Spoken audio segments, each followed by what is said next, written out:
금리가 오르면 성장주가 안 좋다? 그럼 이게 절대적입니까? 근데 금리가 올라가면 다 빠져요. 사실은 과거에 금리가 올라갔을 때 성장주가 빠졌다는 첫 번째 논리는 지금은 성립하지는 않아요. 지금은 그보다는 예. 높아져서 그런 것 같아요.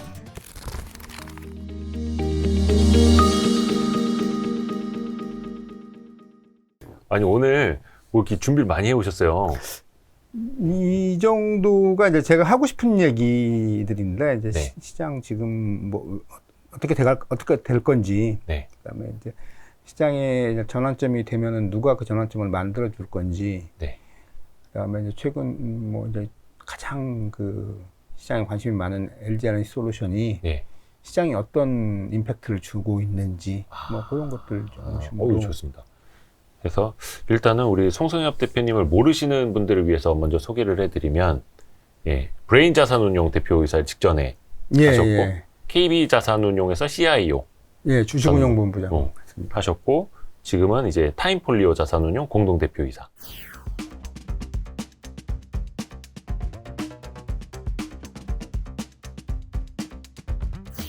황성환 대표님하고 같이.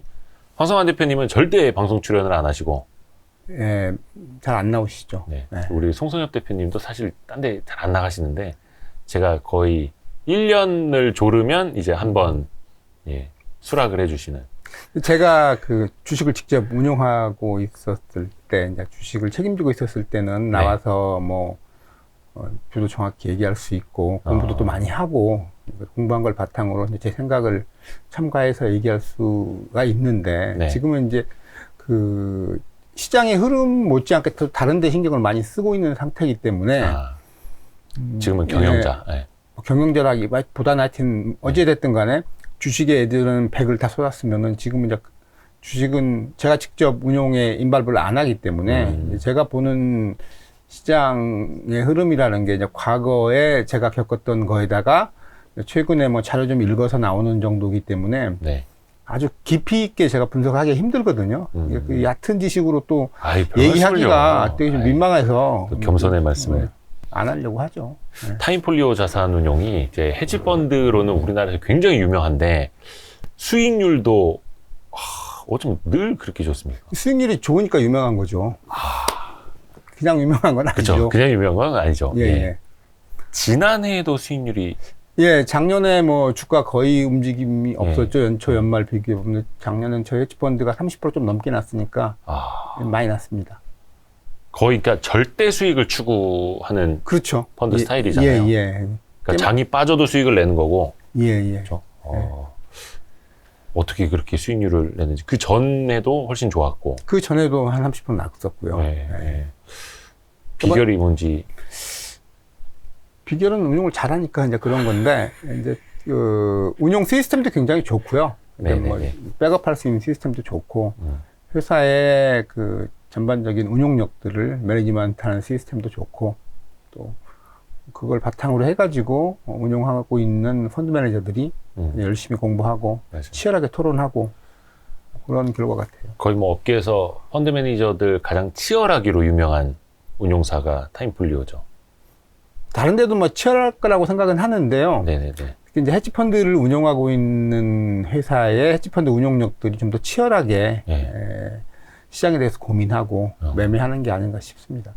맞아요. 그래서 오늘 저희는 이제 송성엽 대표님한테 그 뭐라 해야 되나 좀 노하우를 좀 전수받아야 된다고 해야 되나 조금 좀 개인 투자자들의 시야를 좀 넓혀 주실 수 있는 이런 내용을 좀 부탁드리려고 해요. 예, 뭐 제가 그 과거의 경험이 또 어느 정도 도움이 될 수도 있으니까 지금 새로운 미래를 보는 인투이션은 많이 이제 떨어졌을 텐데 그래도 과거의 이제 흐름 자체가 똑같지는 않겠지만은 이제 부분적으로 많이 미래에 반영되기도 하니까 과거에는 어떠한 일이 있었는가 이런 국면에서는 또 이러한 국면에서 앞으로는 어떻게 전개될 건가 그 전개되는 그 미래 흐름을 이제 어느 정도 예상을 하면은 거기에 맞는 포트폴리오를 가지고 또 시장을 대응하는 것이 맞는 거니까 뭐 그 정도까지는 얘기해 줄 수 있을 것 같아요. 이게 뭐 영원 불변의 진리는 아니겠지만은 특정 국면에서는 또 또 대응 방식이 다르게 나타나야 되니까 작년에 했던 방식, 재작년에 했던 방식, 금년에 했던 방식은 또 달라야 되거든요. 예. 네, 뭐 그런 측면에서 말씀을 드릴 수는 있을 것 같아요. 또 이렇게 해안이 또 있으시잖아요. 그 막 엔터주 많은 사람들이 거의 보지도 않던 작았던 시절 막 그 10여 년 전부터 막 옛날 엔터주 얘기하시네, 공부하시고 또. 지금은 뭐 엔터주가 굉장히 우리나라에서 시청 비중도 좀 올라오고 막 이렇게 했는데 그 옛날부터 그래서 성장주도 좋아하시고 발굴도 굉장히 많이 하신 걸로 알고 있고 그래서 저희가 그런 걸 많이 배워야 됩니다. 예. 뭐 성장주가 이제 길게 보면은 성장주가 더 좋을 거라고 생각을 하는데, 네. 근데 또 그렇지 않은 국면이 나오거든요. 근데 그렇지 않은 국면이 이제 왜 나오는지도 잘 생각을 해봐야 돼요. 네. 특정 국면에서는 성장주가 이제 잠깐 쉬거나 이제 빛을 잃고, 또 이제 다른 또 성장주의 대척점에 있는 가치주라고 불리는 이제 시크릿할 주식들이 네. 이제 각광을 받는 또 그런 시점들이 나타나거든요. 네, 네. 사실 시크릿할 하니까 또 언젠가 빠지겠지만은, 네. 빠지더라도 또 특정 국면에서는 또 그런 주식들이 이제 주축이 돼가지고 포트폴리오를 구성하면은 좀 더 나은 수익을 낼 수 있는 국면이 있죠. 그러니까 그게 많은 사람들한테 제일 이제 힘든 것 같아요. 뭐 물론 딱 이분법으로 잘라서 논할 수는 없겠지만 뭐 성장주, 가치주 뭔지도 모르겠고 어떨 때 성장주 가치주인지 뭐 대충 금리 인하기에는 뭐 성장주 금리 인상기에는 뭐 가치주 막 이렇게들은 쉽게들 보긴 하는데 예. 사실 그 안에서 구체적인 전략이 되게 힘들어지는 거잖아요. 그렇죠. 근데 저는 이제 가치주라고 표현하고 싶기보다는 그냥 가치주인 경우가 많은데 네. 대부분이 이제 시크릿할 주식들이죠. 경기 관련 주식들. 뭐 가장 대표적인 게 금융주, 네. 그다음에 화학주, 뭐 철강주, IT 중에서는 이제 CR이 되는 반도체랄지 아니면 조선 네. 이런 애들이 보통 PB 밸류에이션이 굉장히 싸요. 그리고 이익이 많이 났을 때 경기 고점에서는 PR이 굉장히 낮거든요. 맞아요. 그러니까 가치주라고 생각을 하는 거죠. 예. 근데 이제 북밸류 대비 싸고 뭐 이익 대비 싼 주식이 가치주긴 하지만은 그게 동시에 시크릿할 주식이기 때문에 예. 풀리 밸류에이션을 못 받는 거죠. 경기가 다운턴에 들어가게 되면은 순자산 가치 대비는 낮게 거래되는 건 맞지만은 이익이 급격히 이제 감소할 가능성이 크기 때문에 그렇죠. 시장에서는 이제 충분히 밸류에이션을 못 받고 그게 이제 가치주 영역에 남아있게 되는 경우가 많죠. 그러니까 어떤 밸류에이션을 보자면 되게 뭔가 오차라고 해야 될까요? 좀 왜곡이 나타나죠. 조금의 뭐 타임렉이 발생을 하는 거고, 예. 근데 북밸류 대비는 근데 거의 항상 싸요. 네. 이제 그게 뭐 장치 산업이다 보니까는 회사의 캐퍼를 키우기 위해서는 굉장히 자본이 인텐시브하게 들어가야 되는 산업이거든요. 대부분이. 그렇죠. 그런 산업들이기 때문에 가치가 이제 그 북밸류 대비 가치가 좀 낮게 되는 거죠. 투자 자산들의 효율성이 성장주보다 많이 떨어지다 보니까 북밸류 대비는 상대적으로 낮게 거래될 수밖에 없는 거고, 성장주의 면면을 보면 대부분 그 회사의 자산이 얼마만큼 있냐가 중요한 게 아니고, 네. 돈을 버는 비즈니스 모델이 뭐냐, 뭐 예를 들면 그 회사의 지적재산권이나 예. 컨텐츠나 아니면은 사람 자체 맨파워 이런 것들이 회사의 매출이나 이익하고 직관되는 회사들이 대부분이거든요. 성장주들이. 그렇죠. 반면 가치주라고 불리는 시크릿한 산업에 있는 회사들 같은 경우에는 회사의 설비 네. 이 굉장히 중요하잖아요. 그리고 조금 배우면 다른 사람이 들어가서 해도 되고 뭐 이런 산업이기 때문에 그 회사가 갖고 있는 자산 자체가 그냥 그 매출 이익하고 직관되기 때문에 네네. 이게 나빠지게 되면 자산의 효율성이 급격히 떨어지는 그렇죠. 거거든요. 예. 반면에 성장주는 이제 그런 게 아니잖아요. 자산의 효율성이 급격히 떨어지거나 이런 일이 크게 발생하지 않아요. 왜냐하면 자산 자체가 아까 말씀드린 것처럼 매출하고 이익하고 바로바로 연결되는 게 아니기 때문에 이번에 이를테면 오스템 임플란트 같은 경우를 단적으로 들면은 어쨌든 한 800억 정도가 돈이 없어지는 거잖아요. 네. 예. 다 회수가 안 됐기 때문에 네. 그러면 그 회사 자기 자본이 한 800억 정도 줄었다고 그래서 예. 그 회사 매출액에 큰 영향을 미칠 거냐. 근데 영업망 자체가 훼손되지 않고 예. 오스템 임플란트의 기술력이 그대로 유지가 되고 예. 또 하나 뭐 그 임플란트에 대한 정부의 시장 정책들이 바뀌어가지고 뭐 흔들리지 않고 기타 위생 변수가 같다고 생각을 하면은 매출액이나 영업이익까지 똑같아져요. 다만 이제 그 자본 수지가 나빠지기 때문에 순이익단에서는 좀 훼손이 되겠죠. 네. 이제 그런 회사하고 그렇지 않고 금융회사 같은 경우에는 자본이 없어지게 되면 그 자본을 가지고 돈을 버는 거잖아요. 이 영향을 받을 수밖에 없는 거죠. 그래서 밸류에이션 하는 기법이 달라야 돼요. 성장주를 북밸류로 보는 건 그 말이 안 되는 거고. 그렇죠. 네, 그렇습니다. 약간 ROE 측면으로 계산을 해볼 수도 있는 거고, 그죠? 자기 자본을 가지고 뭔가 영업을 하는 회사들 입장에서는 그렇죠. 그걸 봐야 되는 거고, 예. 그게 아니라면은 예. 또 다른 시각으로 좀 봐야 되는 거고. ROE를 제일 주의 깊게 봐야 될 게 저는 그냥 금융회사라고 생각을 하고 있고, 그 돈을 가지고 돈을 버는 거니까 네, 기본적으로 네. 이제 자산운용사 빼고 자산운용사는 꼭 그렇진 않잖아요. 고객 돈으로. 예, 고객 운용 능력, 그다음에 이제 상품의 구성 이런 걸로 돈을 버는 거잖아요. 물론 네. 뭐 우리나라도 그렇고 다른 나라도 더 많이 있겠지만은 이제 그 자기 회사의 자본을 가지고 자기 회사의 펀드에 태워가지고 또 뭐 같이 돈을 벌기 때문에 자본이 크면 좋긴 하지만은 그래도 기본적으로는 그 회사의 운용 능력, 그 맨파워, 그다음에 뭐 상품 라인업의 다양성 이런 게 이제 돈을 버는 거잖아요. 그렇죠. 그래서 좀 다르죠. 그래서 이제 보험사나 은행 같은 경우에는 자기 자본이 굉장히 중요한 비즈니스가 되는 거고, 그다음에 이제 대규모 장치 산업 같은 경우에는 생산 설비라는 자본, 자기 자본이 굉장히 중요한 그렇죠. 거죠. 그리고 그의 이제 그 설비의 생산성이 차입 비용보다 높다. 네. 그러면 이제 그 부채를 끌어들여서 설비를 늘리는 게 훨씬 더 좋은 거고, 또 이제 그렇지 않은 국면이 올 때에는 차입에서 투자를 해가지고 불황이 온다. 그러면 이제 굉장히 레버리지가 커진 거잖아요. 네네. 재무 레버리지가.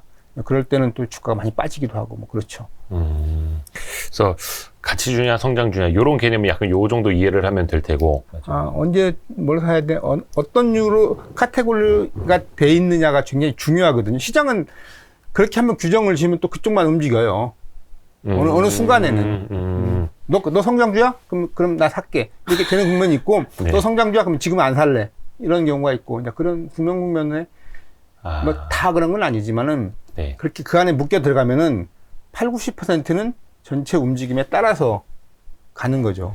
그 말씀하신 그 후자의 사례, 너 성장주야? 그럼 안 살래. 이게 지금 2022년 1월 중순 요 상황이잖아요. 사실 작년 12월부터 시작이 됐죠. 조금씩 꺾였죠. 예. 금리 인상 이야기 나오면서. 예. 그러면 뭐 물론 빅테크에 대한 규제라든지 뭐 여러 가지 이슈가 외생 변수가 좀 있기는 합니다만 가장 기저에는 이제 금리라는 금리죠. 것이 있고. 그럼 이게 절대적입니까? 금리가 오르면 성장주가 안 좋다?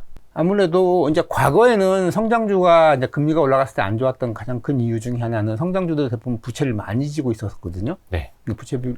지금처럼 이런 자본시장에서 쉽게 에쿼티 파이낸싱을 못했던 시절이기 때문에 자본 조달. 예, 돈을 많이 빌려가지고 예. 이제 투자도 하고 뭐 이랬던 거인데 네. 금리가 올라가게 되면은 이게 이제 비용이 많이 늘어나잖아요. 네. 그렇기 때문에 안 좋았었는데 지금은 그보다는 예. 할인율이 높아져서 그런 것 같아요. 할인율. 예. 돈의 값이 점점 이제 비싸지게 되면은 예. 이제 그런 일이 이제 발생을 하는 거죠.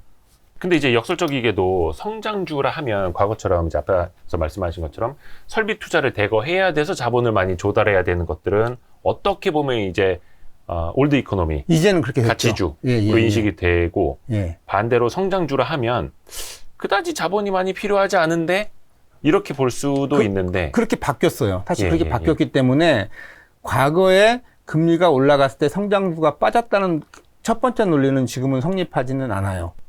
지금 사실 그 시크리컬한 가치주 영역에 있는 애들이나 예. 아니면 성장을 많이 하고 있는 빅테크 기업들 둘 다 제목이 좀 굉장히 좋아요.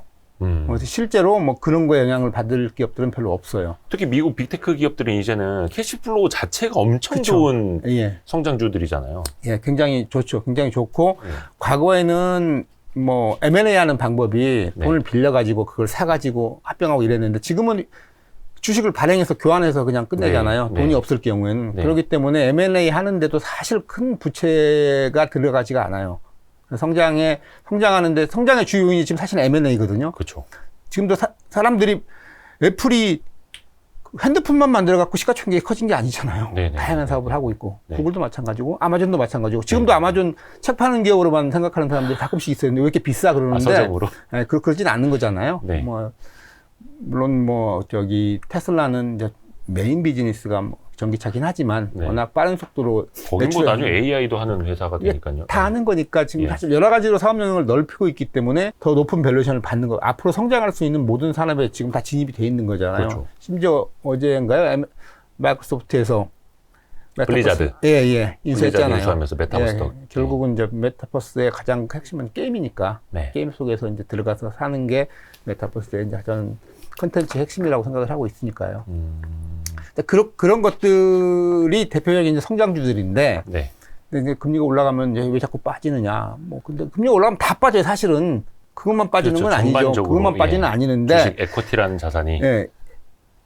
금리가 올라가면 굳이 내가 뭐 리스크를 져가면서 주식을 왜 해야 돼? 그냥 채권해도 되는데 이런 생각을 하는 건데, 그러면 금리가 얼마만큼 올라갈 거냐라는 것도 굉장히 중요한 거고. 네. 또 하나는 이제 금리가 올라가는 이유에 대해서 생각을 해봐야 돼요. 이제 과거에는 금리가 올라가는 국면 같은 경우는 경기가 굉장히 좋아서 과열돼서 네. 막, 네. 수요가 늘어서 예. 이걸 좀 억제시키려고 인플레이션을 억제시키기 위해서 이제 금리를 뭐 정책 금리도 올리고 시장 금리도 따라서 올라가는 경향이 강했었거든요. 네. 이번에도 사실은 그런 줄 알았어요. 작년 한 가을 정도까지만 해도 디맨드가 굉장히 좋아질 거다. 코로나가 끝나면. 네. 그러니까는 선제적으로 QE도 좀 줄이고 네. 금리도 좀 내년에 올릴 거야라고 생각을 했고 시장에서 그런 줄 알았었어요. 그런 줄 알았기 때문에 시장에서 충격이 생각보다는 크지는 않았었어요. 금리 뭐 이런 거에 대해서. 근데 인플레이션은 좀 일시적일 거라고 봤고 나중에 수요가 과열될까봐 선제적으로 금리를 올려놔야 될 거 아니냐. 약간 요 정도. 아니 인플레이션이 초반에는 약간 뭐 그 원자재 가격이 올라간 거 정도고 다음에는 진짜 경기가 좋아서 올라갈 거야. 그렇기 때문에 이런 것들이 필요해라고 생각을 했는데 지금 와서 보니까는 전반적인 지표, 그러니까 그 경기 관련된 지표 있죠. ISM 제조업 지수나 네. 경기 선행 지수가 계속 다운턴하고 있고, 꺾이고 있고. 뭐 작년 5월부터 꺾인 것 같아요. 네. 꺾이고 있고 전반적인 이제 생산 지수나 뭐 이런 지표가 안 좋은데도 이 인플레이션이 계속 유지되고 있잖아요. 네. 그게 이제 공급망의 문제 때문에 이제 발생한 건데, 네. 이게 제일 힘든 게 그거잖아요. 코스트 푸시 인플레이션. 나는 돈이 별로 없는데 예. 내가 돈을 많이 벌어서 물가가 올라가더라도 내 구매력이 좋아졌을 때는 상관이 없는데 네. 월급은 별로 안 오를 것 같은데 그리고 물가 올라가지고 내 구매력이 점점 나빠지는데 근데 정부는 자꾸 금리를 올린다고 그래. 이런 상황이 지금 되고 있는 거거든요. 그렇게 네. 되면 이런 상황에서는 대부분이 다 안 좋아요. 좋은 거 딱 하나밖에 없어요. 금융주. 금융주. 네. 어찌됐든 간에 금리가 올라가니까. 어쨌든 간에 대출을 많이 해놨기 때문에 예. 자산 대부분이 대출에 들어가 있잖아요. 네. 이게 뭐, IB 쪽에 투자한 돈보다는 대출이 많기 때문에 은행주가 또는 이제 뭐 보험사도 대출 많이 하잖아요. 네. 이제 그런 것들이 있는 건데, 오늘 주가를 이제 이게 나가는 날짜를 정확히 모르겠지만은 네, 네, 보시면은 KB금융지주가 2017년 이후에 최고가 하고 있고 예. 뭐 다른 이유이긴 하지만 메르츠화재 같은 경우에도 네. 5만 원 넘었고 사상 최고가 예. 주가는 계속해서 2,900 깨고 내려가고 있는데 이제 그런 상황들이 발생하는 게 이런 것들의 반증인 거고 이익은 누가 사느냐 외국인들이 보통 사요.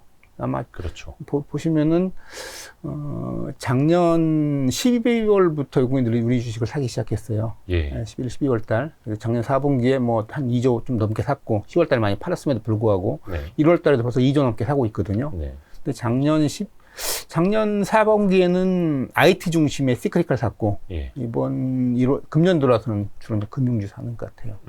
이게 금리 이제 그러니까 이제 금리의 부분 말씀을 드렸는데 그래서 이제 그 안 좋다고 그랬잖아요.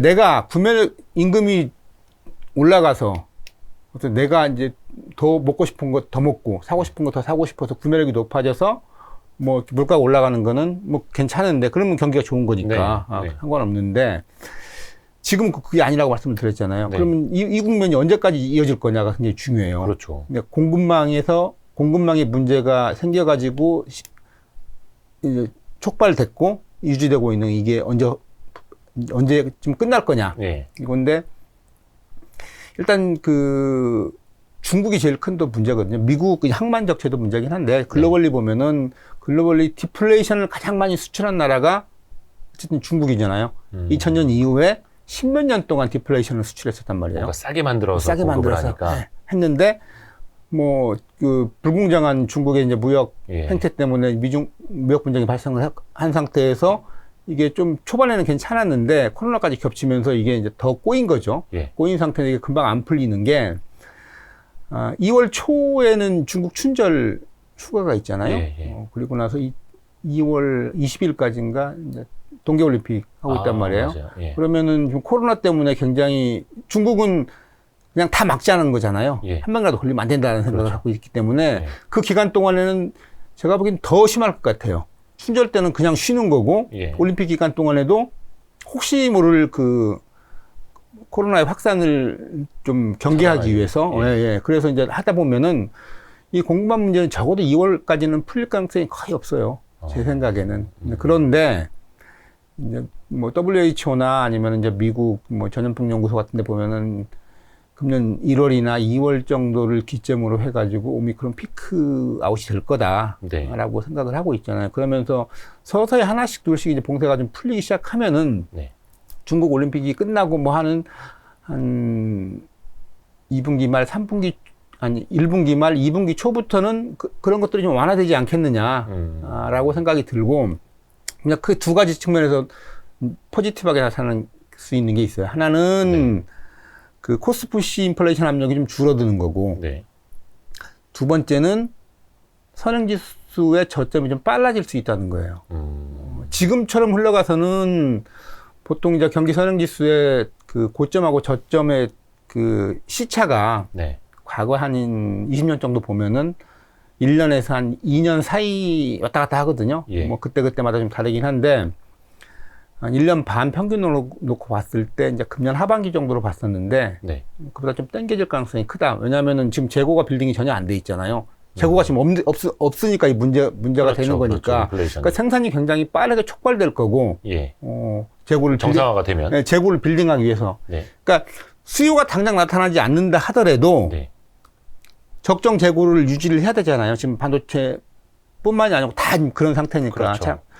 그러니까 빨리 생산량을 늘릴 가능성이 크거든요. 그러면은 경기가 더 빨리 돌아가는 거니까.